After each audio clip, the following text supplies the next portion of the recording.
Hello guys and welcome back to a new update video. Today we want to take a short update and have a closer look at some on-chain data and a short chart analysis, but since Bitcoin hasn't moved any big, we don't have to look very close into the charts. So I would like to say let's start with the first on-chain data, and here we can see the active addresses 24 hours at Bitcoin price. So we can see that we first crossed 1 million active addresses at a Bitcoin, and this is very interesting because the Bitcoin network is still growing, and of course some retail investors and people who don't invest in Bitcoin or didn't invest it yet, or maybe are not interested or have been interested yet in Bitcoin and are now interested since Bitcoin spot ETFs are accepted. It is also very interesting since we have this on-chain data here for a long time Bitcoin growth and not a short-term reaction, but here we can say that it is very good for the long-term growth of the Bitcoin network.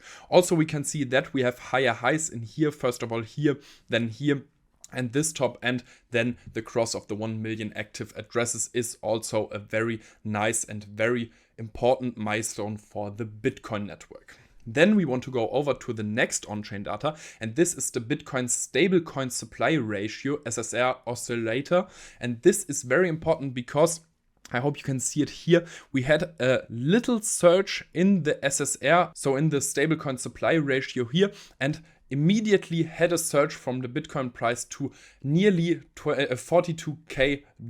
And this is also very important because since you can see here, we have fallen from like 5 or close to 5 with the stablecoin ratio to slightly above 1. We can easily pump with this indicator to like levels of 2, 3 or 4, and this would bring Bitcoin like very easy to levels like $50K or maybe above. So basically guys, we have to closely watch the Bitcoin price, because if we have a surge in this indicator here, we may also have a surge in the Bitcoin price, and maybe we see the $50,000 before we go forward with our correction. And this brings us to our next on-chain data, because it is very important to know whether we continue with our dump or with our correction on the Bitcoin price, or if we have a price reversal and maybe pump to the 50K or above. So basically guys, let's go forward to the next and last on-chain data, the liquidation heat map. And I also showed you this like I think 2 or 3 days before,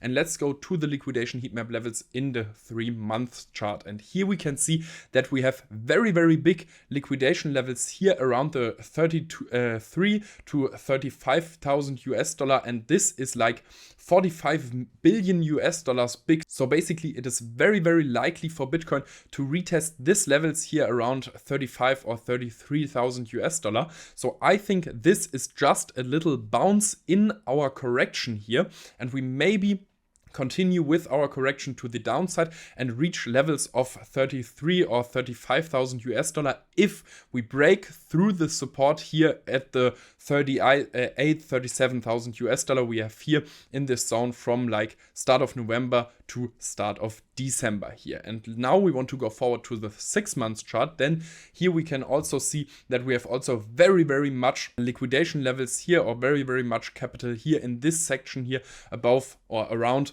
25 or 22,000 $. And this is also a very massive capital zone for market makers to maybe grab this liquidity which lays here in this price levels, and this is around $70 billion. So guys, we have to take care about these two price levels here. We maybe will reach them with the Bitcoin price soon.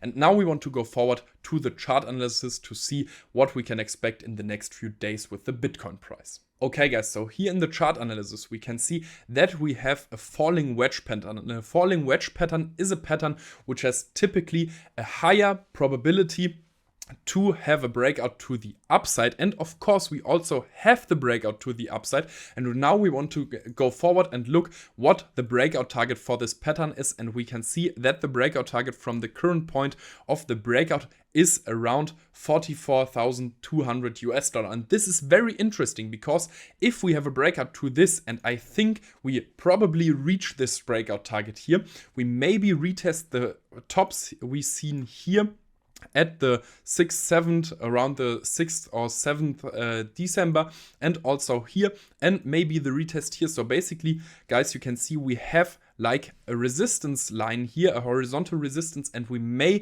retest this if we reach the breakout target of our falling wedge, and then maybe we have a breakout to the upside and see higher highs, which we've seen before in the on-chain data. Maybe we reach the 50,000 US dollar or higher, or we see a short bounce of this line here and maybe continue to our correction to the downside to levels like 38, 35, or maybe 25,000 US dollars. So guys, take care of this pattern. We are already in the breakout, so we probably reach the breakout target at 44,200 US dollar, and take care of this. And then we have to look if we see another pump to the upside or if we see the short bounce to the downside and continue with our correction with the Bitcoin price. And guys, this was the short update. I hope you enjoyed it, and we see us tomorrow in the next update. Thank you and goodbye.